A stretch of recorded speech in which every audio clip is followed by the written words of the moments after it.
Hello everybody, Earl Roberts here, also known as Rob Pham in the geocaching world. I've written for several outlets on the art and science of surviving in the wild. I even have an article in the geocaching specific First to Find magazine where I cover geocaching and survival. So you can imagine my excitement when I'm on geocaching.com the other day. I'm checking out their web store and I see that they now sell survival specific items, such as this pocket survival kit. And when I saw that, I knew I had to have one. Not only did I have to have one, I wanted to test it out. In order to do this review, I wanted to kind of set some parameters. So I took a look at some statistics. 80% of all people that get lost in the United States, now these are averages, so this could differ from state to state, especially if you're in Alaska, but 80% of all people who get lost are day hikers, which is going out and planning on returning the same day. That's geocachers. 85% of all those people who get lost are found within the first 12 hours. 97% of everyone who is lost is found within the first 24 hours. So what we're looking at here when we say geocaching survival kit is a kit that will get us through 24 hours. So now what I'm going to do is I'm going to take this thing out and I'm going to put it to the test. But like most of you that are geocachers, you have a geocaching bag. You have gear that you normally carry when you're out geocaching. I have one. If you'd like to see what I carry, I'll put a link to it in the description on this video. Those things that I carry will get me through 24 hours if I had to spend 24 hours out in the wild. So again, to get a good true test of this kit, I'm not going to take the things that I normally take geocaching. What I've decided to go out with is this survival kit. I'm going to take my phone and I'm going to take a pen. I'm going to head out into the wild or the woods. I'm going to look for some geocaches. I'm going to get myself lost and I'm going to see if this kit will get me through the night. All right, you guys ready? Let's go. Hey guys, so here we are. I just found a geocache. I'm sitting here on the bank of this raging river. Hey, work with me guys. And then I lose my balance. I'm going to fall into the river. The river's going to rush me downstream. I don't know how far. By the time I'm able to get myself up on the bank, I'm not going to know where I'm at. And then we're going to go from there and see what's in the survival kit and see what the survival kit can do for us. All right, here goes.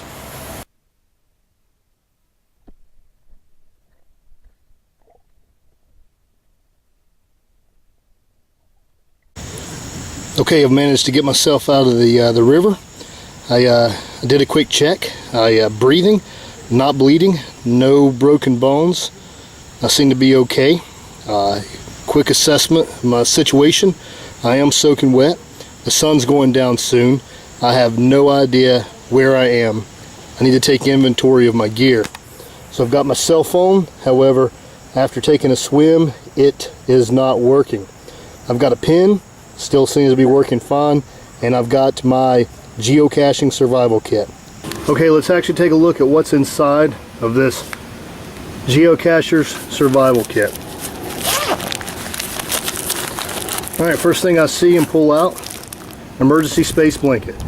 Alright, second item, an adult emergency poncho. Alright, third little bag of goodies, also in a Ziploc bag. I can use that to collect water, like I said. Inside we have an instruction card. It kind of tells about the items, it looks like, that are in here. Also inside of here I've got some waterproof matches, dry. I have a signal mirror. Speaking of signal, here's signal for both day and night. It comes with a whistle. And another item that handy to have, a little flashlight. Oh, there it goes. And like I said before, the most important piece of gear, I have a knife. It's a little carabiner knife, so I can clip it to me so I don't lose it. Next in the bag, I've got this small towel. It's like a cotton towel, cotton bandana type of thing. From what I know of these things, you add water to them and they expand into, I don't know what size, but I'm sure it's written in the instructions there. And the last item in this bag is a button compass. In that bag, and the last item in the actual survival kit, is a chem light or a glow stick. All right, so there's the items I have in my survival kit. Like I said, I'm wet. The sun's about to go down, so right now I'm going to concentrate on making a fire. Okay, so I've collected some smalls. I broke a stick as best I could to make a digging stick. Dug a small fire pit there, laid a platform down. I'm going to prep a fire lay and see if I can get a fire going.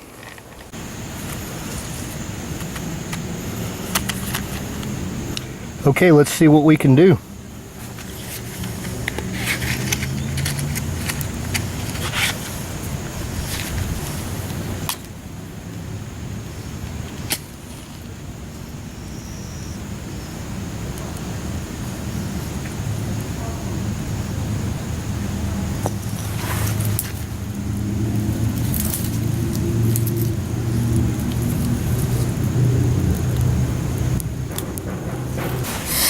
Okay, so now I need to work on a shelter, and then quickly after that some water.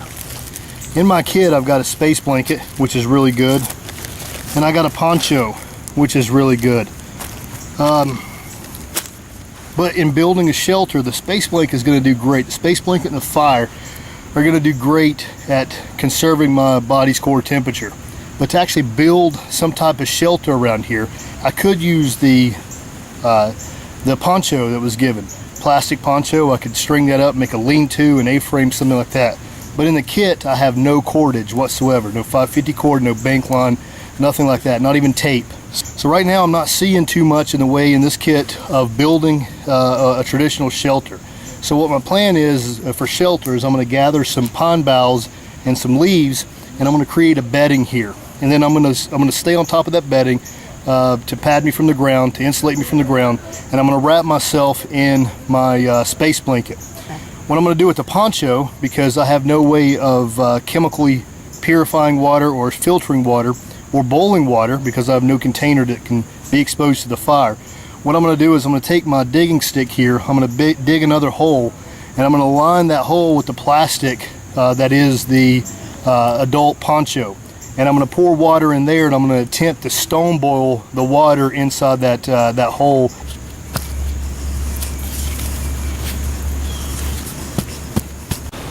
Okay, so I've got the hole dug. I've laid the poncho in there, and I've got some water from the creek put inside the hole. I've collected some rocks. Make sure not to get rocks that were in the water. Any rocks that may have moisture in them, when you expose them to fire, they may explode. So I got some really dry rocks. I've already put a few in the fire, but I'm just going to go ahead and get these in the fire, and I'm going to keep that nursed. I'm going to put some more wood on the fire. I'm going to get those rocks really hot, and then I'm going to go ahead and move the rocks over into the water and attempt to boil the water.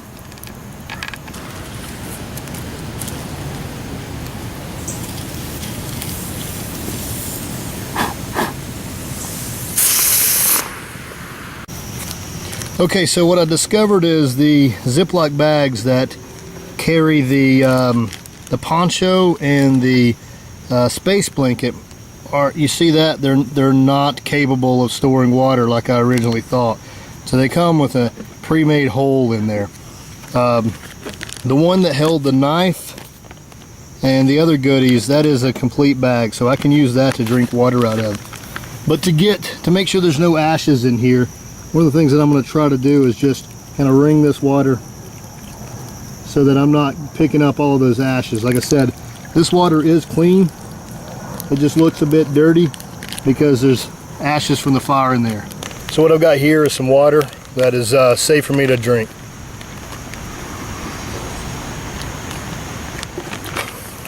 Tastes a little smoky, but I've got good water. Hey, still here. So getting kind of dark, I'm going to go ahead and snap this chem light. Now this light came with about 2 feet of string. We hadn't tied it on there. What this lets me do is create a buzz saw. So if I have to get out into the open field tonight to signal, I've got this thing on a buzz saw. I'm also going to hang it up over here as high as I can in the tree. That way I can grab it if I need to get out to signal quickly. It also helps mark my spot when and if the fire goes out tonight. Got my space blanket ready, my bowels laid out, ready to go ahead and turn in for the night. So tomorrow morning what I'm going to do is I'm going to get up. I've topped my water bag off. I've drank as much as I can tonight to keep myself hydrated. I'm topped off. I'm going to get up in the morning. I'm going to leave a note on that instruction paper that came in my kit. I'm going to leave a note saying where I'm at, what condition I'm in, where I'm headed, and then I'm going to pull up my button compass and I'm going to get myself rescued tomorrow. Well, we'll see you then. Alright guys, good morning. So all in all, not a bad kit. I recommend it. I give this kit 4 stars. So here's what I came up with. So in the knife category, it provided me a knife. That knife got me through. I give it a star for that knife. For fire, I was able to produce fire. As far as shelter, I give it a half a star. So it had the materials for me to conserve my body's core temperature with the space blanket, but it didn't have any cordage for me to make some type of A-frame or lean-to shelter. Now you could say that, hey, you know, you can make rope, you can do different things. You can, but if you look at most people that are out there for 24 hours, when they decide, hey, I'm not making it back home today, it's not first thing in the morning when they go, wow, hey, you know what, I'm going to be out here all day and I'm not going to make it home tonight. I'm going to start now making a shelter. If you read reports, people decide hours within darkness that, you know what, I'm not going to make it out of here tonight. It's hours until the sun is down. I've got to start doing something now. So your survival kit should have a way of quickly being able to set up a shelter. If you get this kit, I recommend you can get 15 feet of 550 cord or even 30 feet of bank line, and you can get that 30 feet of bank line really small, wrapped up. It'll fit right inside the kit, not add weight or change the dimensions of it. So I'd recommend you put some cordage in here. So have a star for water, and if you get this kit, throw in a couple Ziploc bags and some purification tablets. And then for rescue, I give it a full star for rescue. You hit everything and it hit them really well. All in all, 4 stars. I recommend this kit, but when you get the kit, I recommend you look at it. I recommend that you get to know the items inside of it. You know how to use those items. You add in what you may need, and then you carry the kit, and hopefully you won't have to use it. But anyway, I appreciate Geocaching.com for selling survival gear now. I want to thank Ultimate Survival Technologies for putting this kit together, manufacturing it. I want to thank all of you for watching, give me the time to make this video.